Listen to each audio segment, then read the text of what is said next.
Allow me to reintroduce myself.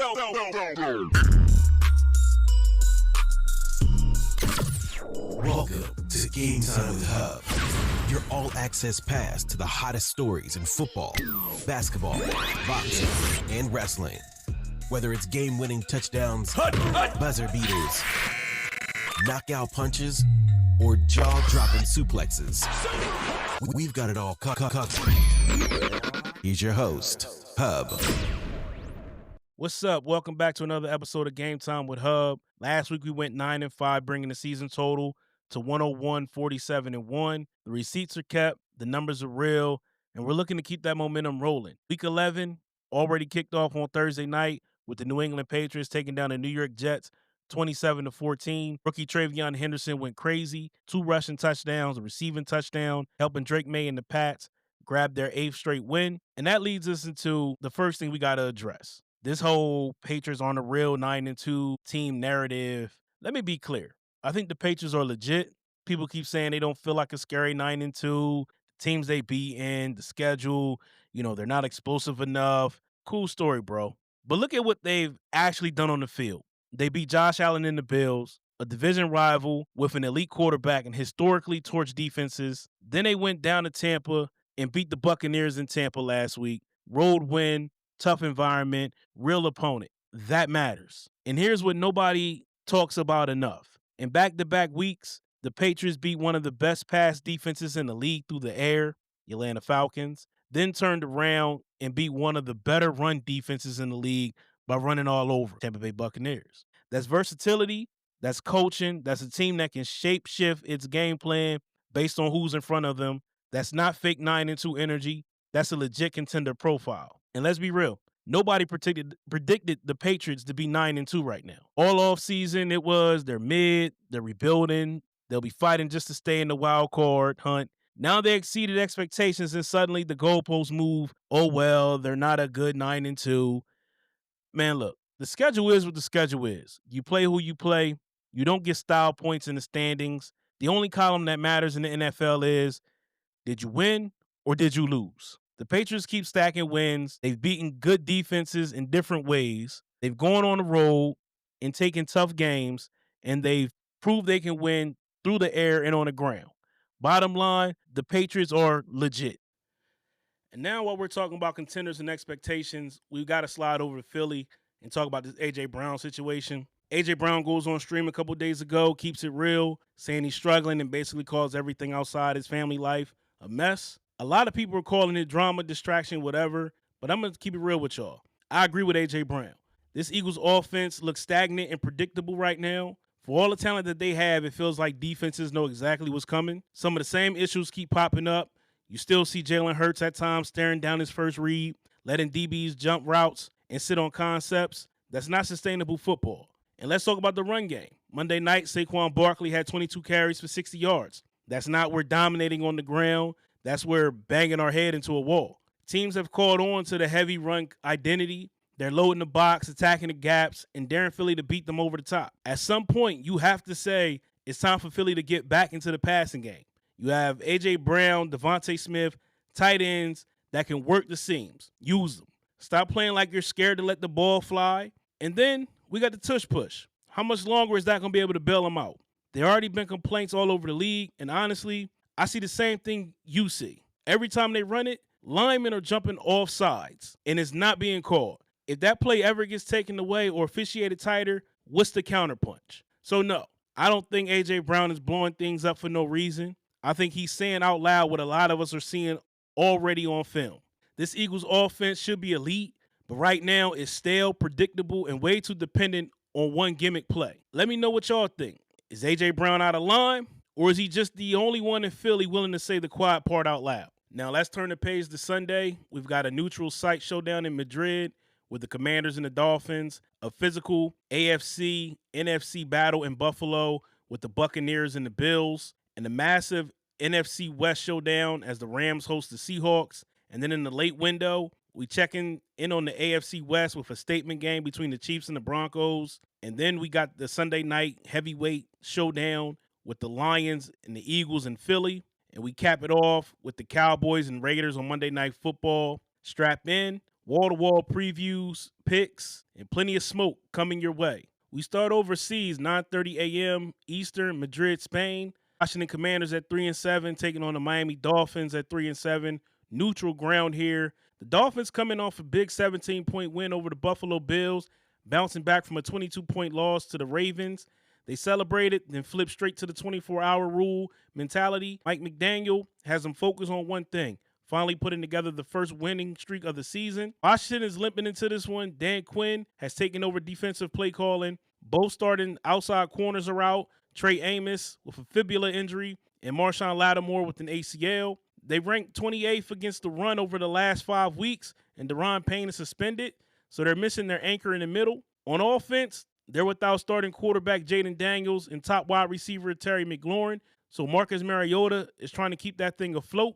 The factors in this one for me is the Commanders actually run it well. 4.9 yards per rush, 6th best in the league. Miami, on the other hand, allows 4.9 yards per carry, 5th worst. So Washington has the strength on weakness edge on the ground. Number 2, pass defense for the Commanders is a disaster.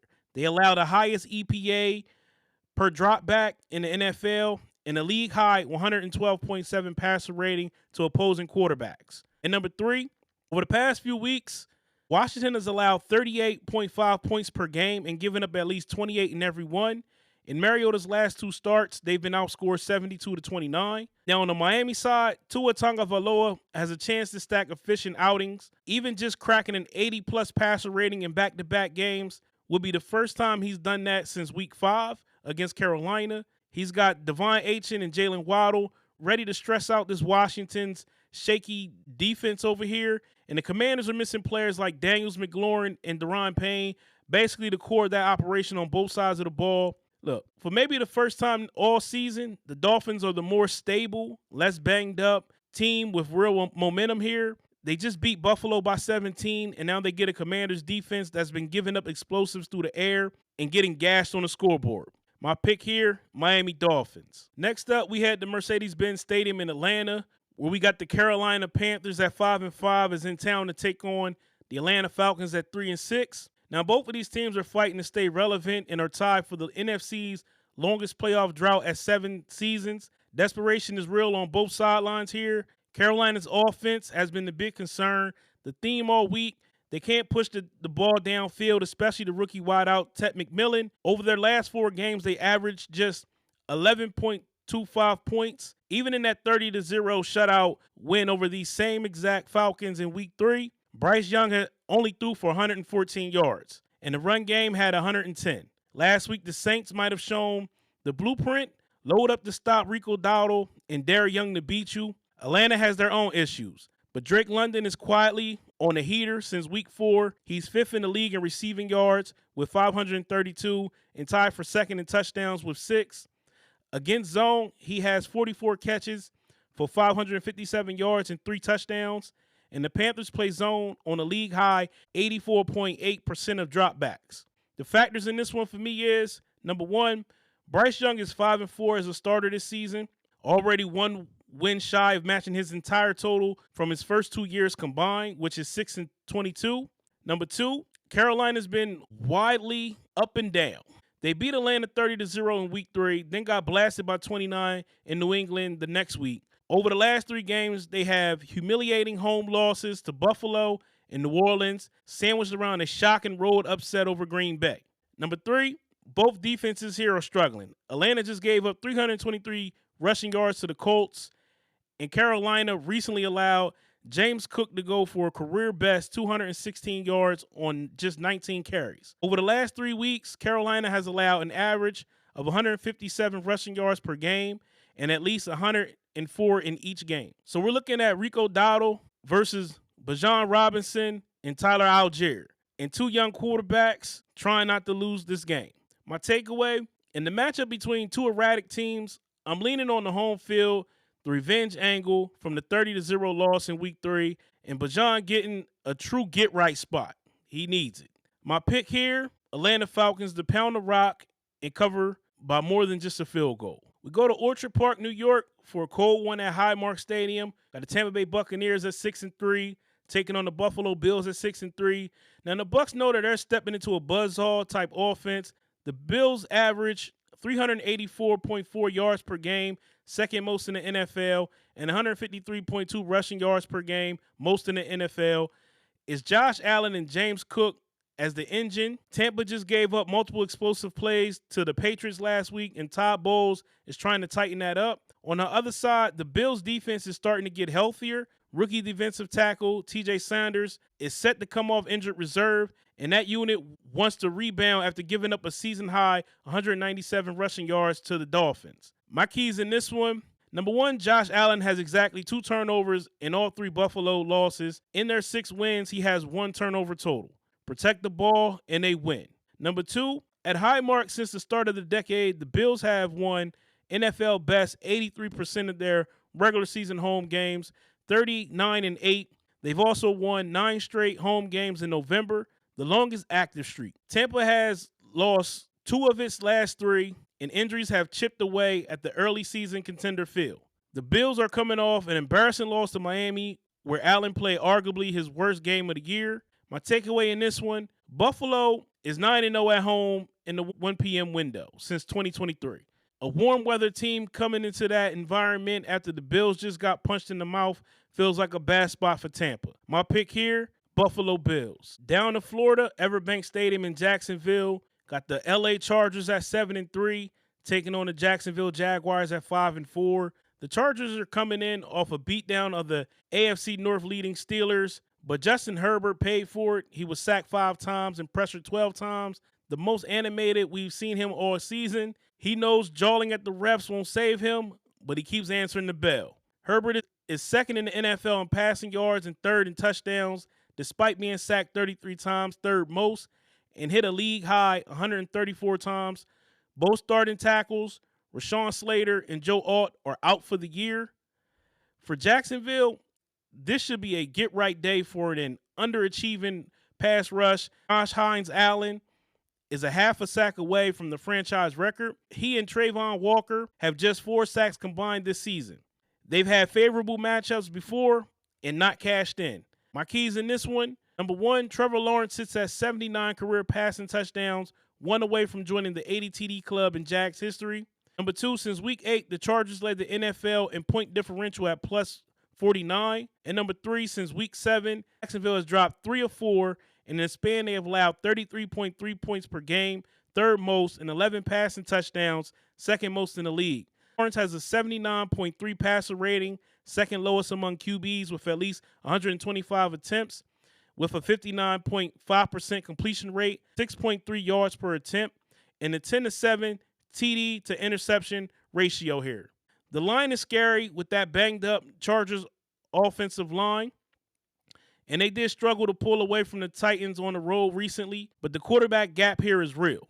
My takeaway: if the Chargers don't implode with early mistakes and survive the cross-country early body clock kickoff, Herbert should be able to carve up the Jags defense that's been bleeding points and touchdowns. My pick here, LA Chargers. We head to US Bank Stadium in Minneapolis. The Chicago Bears at 6-3, taking on the Minnesota Vikings at 4-5.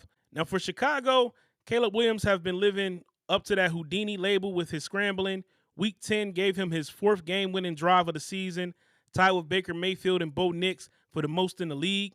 In the final 2 minutes of halves, Williams has the highest QBR in the league at 94, with 3 touchdown passes and no turnovers. Now, Minnesota's dealing with a J.J. McCarthy roller coaster here. He's one of the least accurate passers in the league, ranking 44th of 46 quarterbacks with at least 1 start in off-target percentage at 22.1. Now he's dealing with a bruised right hand, his throwing hand. He and Kevin McConnell are playing it down, but you don't love your already inconsistent quarterback having a hand issue. The Bears defense has allowed the 5th most passing touchdowns in the league at 20.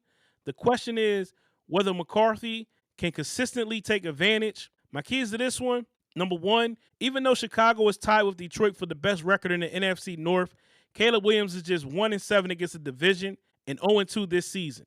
Number 2, since their Week 5 bye, the Bears offense have been their most reliable unit, ranking 5th in EPA per play. And number 3, the Vikings are 20th in EPA per carry allowed on defense, while the Bears rank 3rd in EPA per carry offensively over the past 5 weeks. Now, Justin Jefferson is still Justin Jefferson, and he's coming off a rare quiet game, so you expect him to have a bounce back. But McCarthy's inconsistency and that hand injury add real variance to Minnesota's side. My takeaway, historically, the Vikings owns this matchup, 8 wins in the last 9. Chicago has often felt like the NFC North's worst team, but this might be the rare year where the Bears truly are the better squad. My pick here, Chicago Bears. To MetLife Stadium in East Rutherford, New Jersey, we got the Green Bay Packers at 5-3-1 at the New York Giants at 2-8. Now, the Packers are searching for answers on offense. Matt LaFleur and his staff have spent the week trying to wake up a unit that suddenly looks stuck. One solution, put the ball in the hands of your $220 million quarterback, Jordan Love, more often and stop trying to force the run. Now, the Giants on the other side are in full reset mode. Brian Daboll was fired on Monday. Mike Kafka steps in as interim head coach with defensive coordinator Shane Bowen trying to fix their fourth quarter meltdowns. They better fix them fast because Green Bay has scored 103 points in the fourth quarter this season, more than double what they've put up in any other quarter. My keys in this one, number one, the Packers are trying to avoid their third straight game with 13 points or fewer.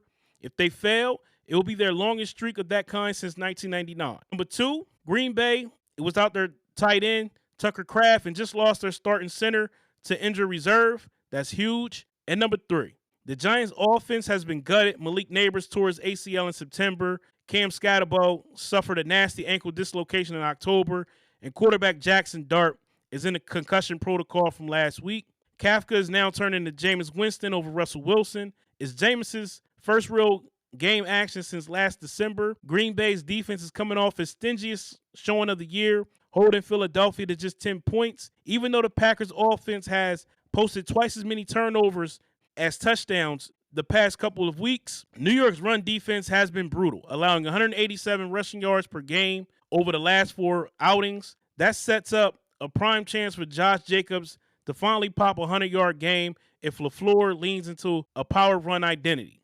My takeaway here, you can argue for the emotional bump of coaching changes and fading Jordan Love, but the Giants is banged up, and that run defense is soft. I'm siding with Green Bay. My pick here is the Green Bay Packers. Next up, we got the AFC North divisional game here in Pittsburgh with the Cincinnati Bengals at 3-6, taking on the Pittsburgh Steelers at 5-4. Now for Cincinnati, this is a massive test for the rookie guard pairing of Dylan Fairchild and Jalen Rivers. Fairchild missed the first meeting with the Steelers due to a knee injury, but the line has played well lately. Now they get edge rusher Nick Herbig, who leads the league in pass rush win rate at 32.8%. In the first matchup, the league's worst rushing attack, the Bengals ran all over Pittsburgh. Chase Brown ripped off 108 yards on 11 carries, which opened up the quick passing game for Joe Flacco and helped pull off the upset. My keys in this one, number one, Jamar Chase has a receiving touchdown in 3 straight games over the Steelers.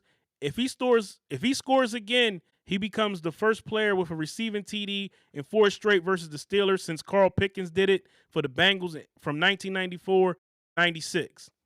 Number 2, Pittsburgh is coming off its worst performance of the year, season low 10 points, season high 3 turnovers, and a non-competitive loss to the Chargers. Number 3, at the starting 4-1, the Steelers have lost 3 of their last 4, including the 2-point defeat in Cincinnati a month ago that sparked Flacco's resurgence. Over weeks 7 to 9, Flacco led the league with 1,035 passing yards. Number 4, even through the slump, the Steelers' defense has 10 sacks over the last 2 games. Now, the Bengals' defense, on the other hand, is on pace to allow the most points in a single season in NFL history, and they're clinging to desperation in the hope of a Joe Burrow return as early as Thanksgiving night. My takeaway in this one, taking the points with Cincinnati is probably the sharp move, but with this line under a touchdown in Pittsburgh, I'm trusting Mike Tomlin, that pass rush, and a home crowd that will be loud. I could absolutely see this coming down to a Flacco interception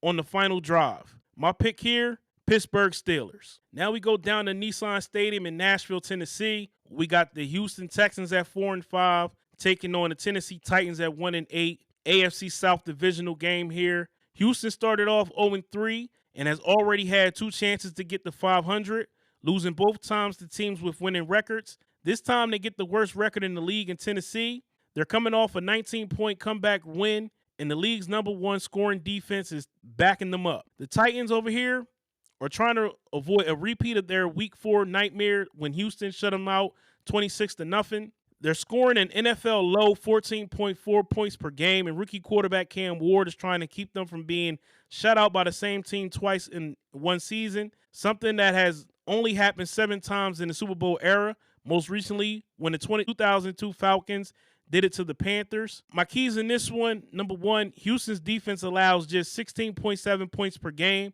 best in the league. #2, Nico Collins is coming off a game with 15 targets, 136 receiving yards against Jacksonville. Though he has gone 3 straight games without a receiving touchdown, he's due. #3, whether it's CJ Stroud or Davis Mills, the Texans hold the advantage at quarterback, especially with how their defense is playing up front.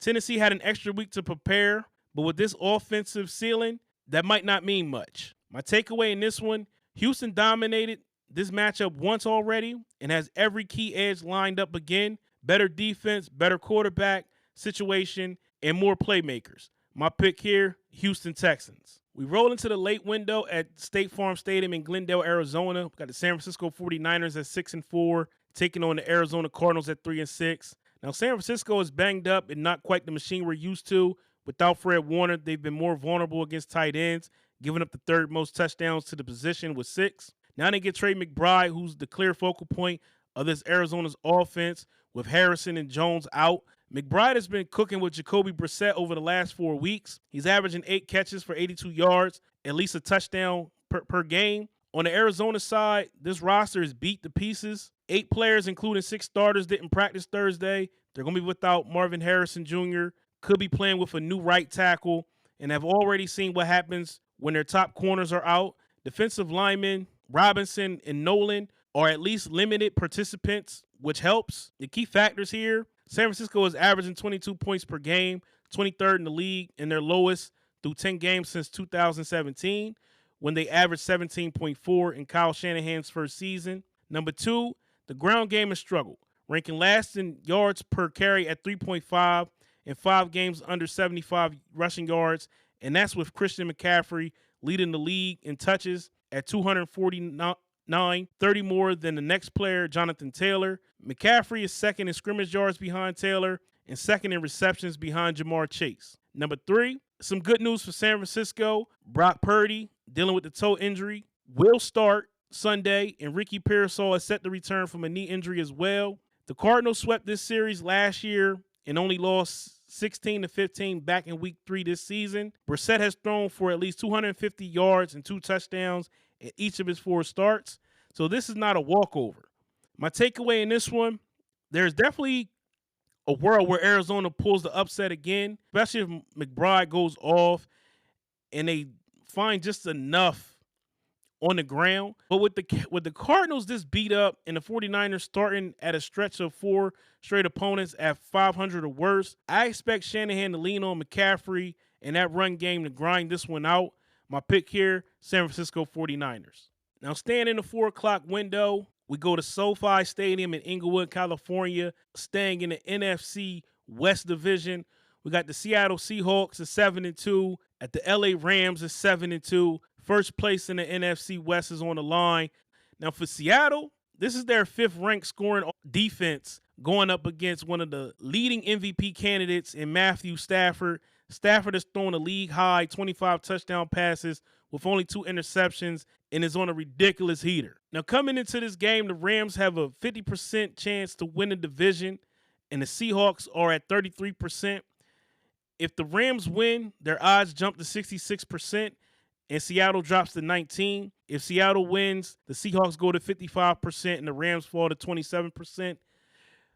My keys in this one is, #1, Jackson Smith-Njigba leads the NFL with 1,041 receiving yards and is the first Seahawks player to ever hit 1,000 receiving yards in the first 9 games. #2, these are 2 of the top teams in the NFL, and this serves as a real moment or truth for Sam Darnold in Seattle. He should be in the MVP conversation himself, with only Jared Goff having a higher passer rating among quarterbacks with at least 150 attempts.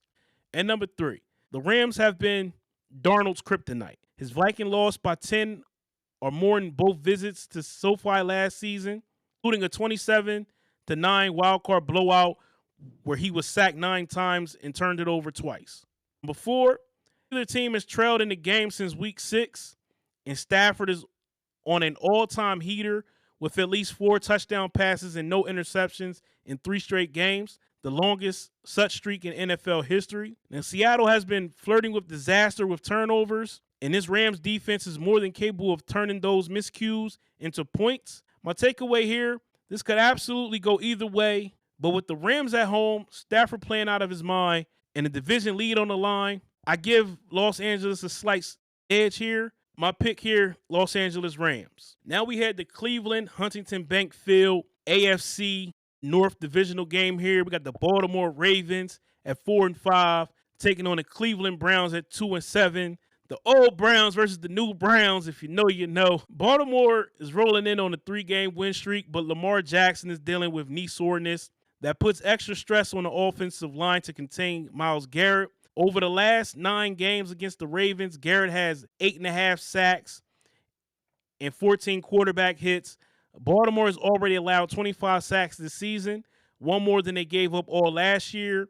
Now, the Browns are reeling after an ugly loss to the Jets, but they usually play the Ravens tough. Baltimore has not swept Cleveland since Kevin Stefanski's first season in 2020. And the Browns are 3-2 at home against the Ravens under Stefanski. Lamar was hurt or inactive for 2 of those wins, but Cleveland has pulled off a 29-24 upset last year, even with Jackson in the picture. My keys in this one is, number 1, Cleveland's defense have been elite. They allowed just 264.9 yards per game, second fewest in the league behind Houston, and give up only 15.7 first downs per game, fewest in the NFL.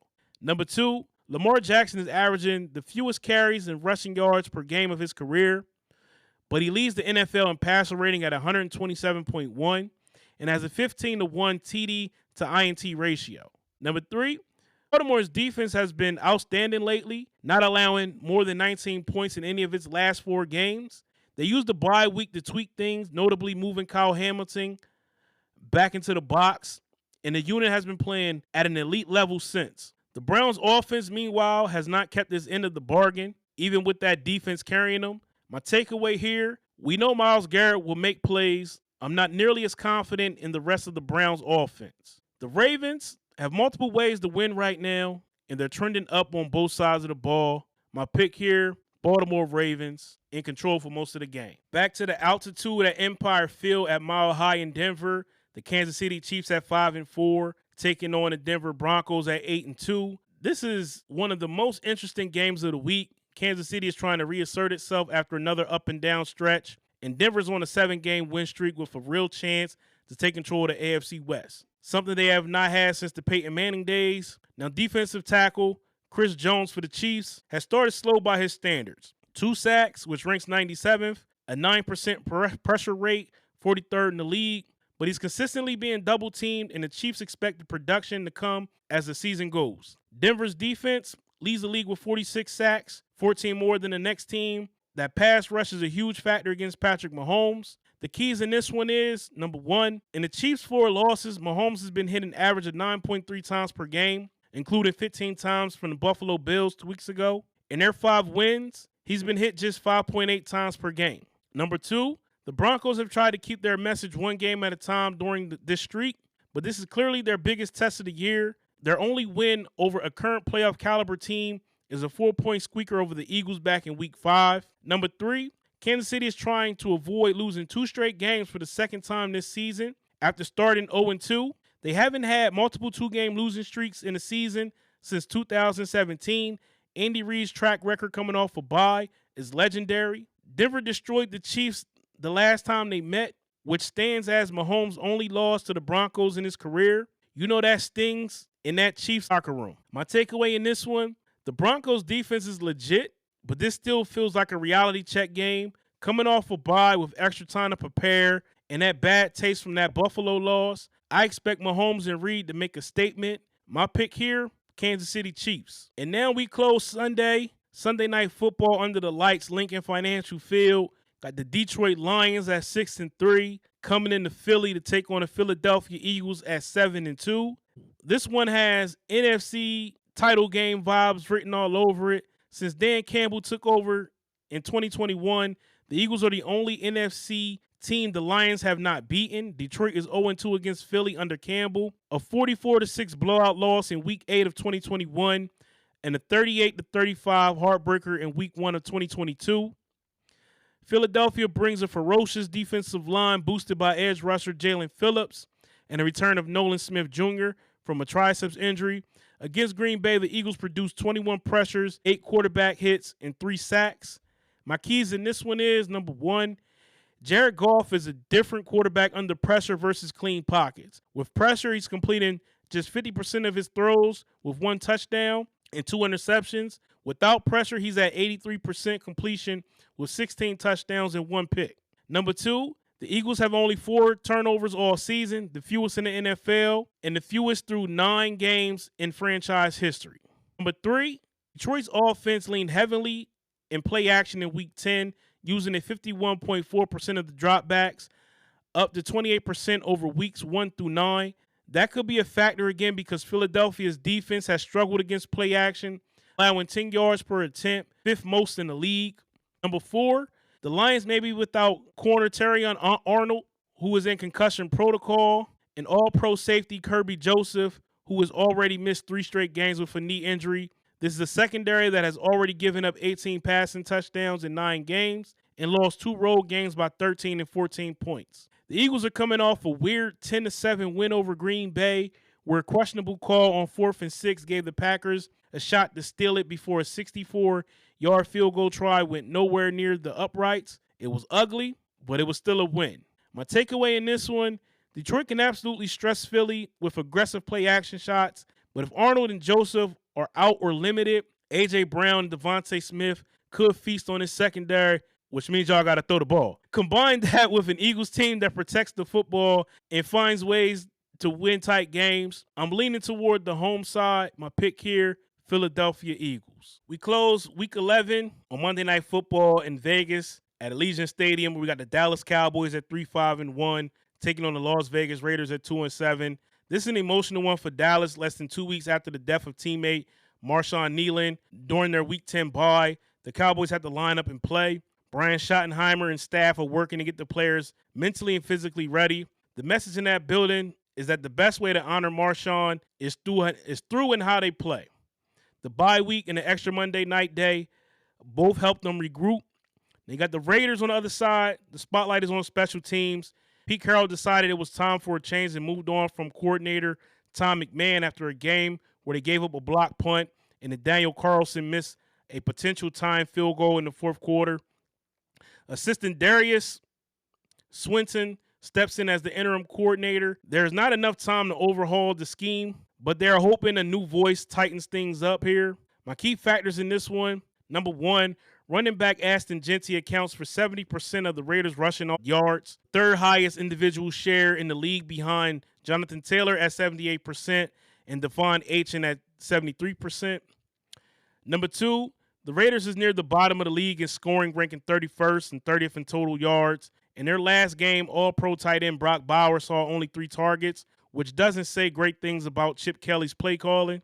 Number 3, the Cowboys bring the 4th-ranked scoring and total offense into this one. They've had an extra week to reset and are adding Quinnen Williams alongside Kenny Clark on their interior defensive line. That duo can wreck a Raiders offensive line that is already without guard Jackson Powers Johnson. Number 4, if the Cowboys offensive line can at least slow down Max Crosby, Dak Prescott and his pass catchers should have plenty of yards after the catch opportunities against a defense that struggles against quick and intermediate throws. My takeaway in this one, emotionally, schematically, and talent-wise, this lines up as a spot where Dallas can come out focused, efficient, and explosive on both sides of the ball. My pick here, Dallas Cowboys. Now that's the Week 11 Sunday and Monday slate on Game Time with Hubb. Picks in the books. Going through it again. We got Dolphins, Falcons, Bills, Chargers, Bears, Packers, Steelers, Texans, 49ers, Rams, Ravens, Chiefs, Eagles, Cowboys. We started Week 11 at 101, 47-1 after a 9-5 Week 10. and the Thursday night Pats win. Let's see how these picks age. You know the receipts are always kept. If you're rocking with the show, do me a favor. Subscribe on YouTube at Game Time with Hubb. Follow on Instagram, TikTok, and Facebook at Game Time with Hubb. Share the podcast with a friend who lives for NFL Sundays. Share the videos. Drop your picks in the comments. Tag me in your parlays. And let me know where you agree and where you think I'm wild. I'm Hubb, and this is Game Time. We out. Thanks for checking out this episode of Game Time with Hubb. Make sure you like and subscribe on your favorite podcast platform so that you never miss Game Time action. See you next time.